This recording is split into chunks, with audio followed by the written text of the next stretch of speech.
Sejak Jokowi memimpin Indonesia di tahun 2014, salah satu program besarnya adalah menguasai kembali sumber daya alam Indonesia yang selama puluhan tahun dikuasai oleh asing. Jokowi berpatokan pada Undang-Undang Dasar 1945, terutama di pasal 33 ayat 2, yaitu cabang-cabang produksi yang penting bagi negara dan yang menguasai hajat hidup orang banyak harus dikuasai oleh negara. Bunyi undang-undang ini gagah memang, tetapi cara menguasainya juga tidak gampang. Sumber daya alam Indonesia yang kaya raya sejak dulu dijual kepada asing melalui berbagai macam peristiwa, terutama peristiwa politik. Tahun 1961, Presiden RI pertama Soekarno sedang gencar-gencarnya merevisi kontrak pengelolaan minyak dan tambang di Indonesia yang dikuasai oleh asing. Soekarno dulu ingin minimal 60% keuntungan perusahaan asing harus menjadi jatah rakyat Indonesia. Supaya kita bisa menguasai sumber daya alam kita sendiri, Soekarno bahkan mengirimkan banyak mahasiswa pintar untuk belajar ke luar negeri. Tapi kemudian kita tahu Presiden Soekarno terguling karena peristiwa G30 SPKI di tahun 1965. Dan entah karena kebetulan 2 tahun sesudah peristiwa PKI itu, tepatnya di tahun 1967, Freeport pun menguasai tambang di Papua. Sejak itu Indonesia hanya menjadi tamu di rumahnya sendiri karena posisi perusahaan Freeport dan Indonesia sejajar lewat kontrak karya yang dikeluarkan oleh pemerintah kita sendiri. Dan ketika Jokowi memimpin, dia ingin mewujudkan kembali mimpi Soekarno, yaitu menguasai kembali sumber daya alam kita.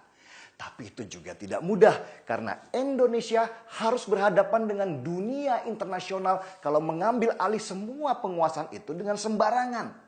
Salah ambil sikap sedikit saja bisa jadi asing kembali di negara ini dan peristiwa PKI kedua terjadi di Indonesia.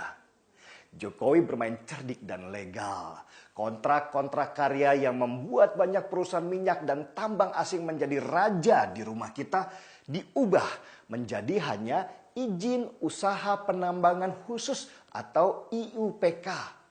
Posisi sekarang berubah. Indonesia jadi berdaulat karena punya hak keluarkan izin dan membatalkan izin penambangan. Seandainya perusahaan-perusahaan asing itu tidak mau mengikuti peraturan di negeri ini. Peraturan apa itu?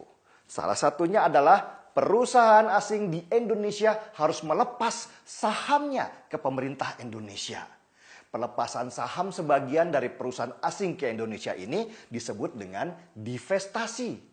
Tentu pelepasan itu harus dihargai dengan konsep jual beli supaya legal dan sah di mata dunia internasional. Dan perusahaan asing di Indonesia tidak bisa menolak supaya mereka tetap dapat izin usaha penambangan di negeri ini. Dan begitulah caranya Indonesia mendapat 51% saham PT Freeport Indonesia, yang berarti kita menguasai mayoritas saham dan itu juga berarti kita punya kuasa terhadap perusahaan tambang besar Freeport beserta seluruh aset, teknologi dan cadangan tambang yang ada. Mimpi Soekarno pelan-pelan diwujudkan oleh seorang Jokowi. Belum selesai sampai di situ. Beberapa hari lalu, tepatnya tanggal 20 Juni kemarin, Indonesia juga membeli 20% saham PT Vale Indonesia, perusahaan tambang raksasa yang menguasai tambang nikel di Indonesia.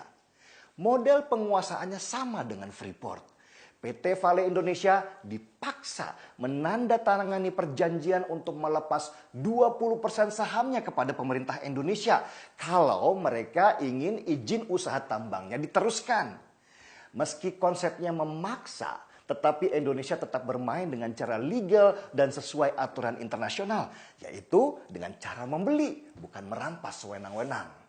Dan untuk membeli saham PT Vale Indonesia itu, pemerintah menggabungkan 5 perusahaan tambang milik negara dalam satu holding yang kemudian mereka beri nama Mining Industry Indonesia atau disingkat MIND. Perusahaan holding ini membeli saham PT Vale Indonesia sebesar 20% dengan nilai lebih dari 5 triliun rupiah.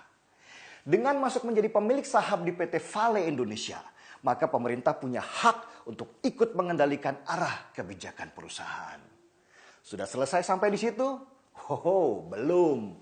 Lewat Undang-Undang Minerba baru yang disahkan oleh DPR, maka setahap demi setahap perusahaan asing wajib menjual sahamnya untuk dibeli pemerintah Indonesia sampai 51% saham yang akan menjadikan pemerintah kita sebagai pemegang saham mayoritas di perusahaan-perusahaan itu.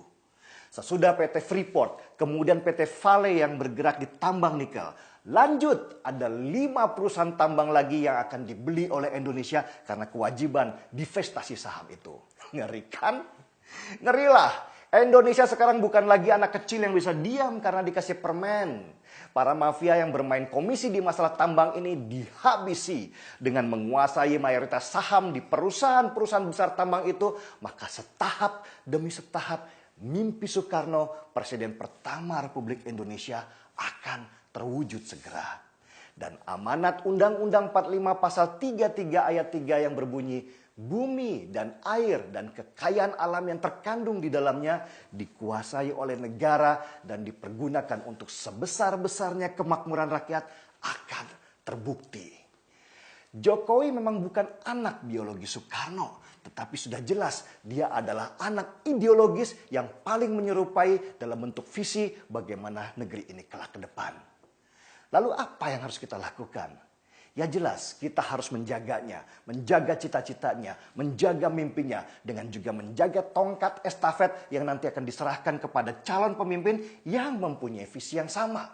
Karena keinginan menjadikan Indonesia sebagai negara maju bukan saja mimpi Soekarno atau mimpi Jokowi atau mimpi pemimpin lain yang kelak akan menggantikannya. Tetapi itu juga adalah mimpi kita semua, bangsa Indonesia yang bangga dengan akarnya. Seruput dulu kopinya.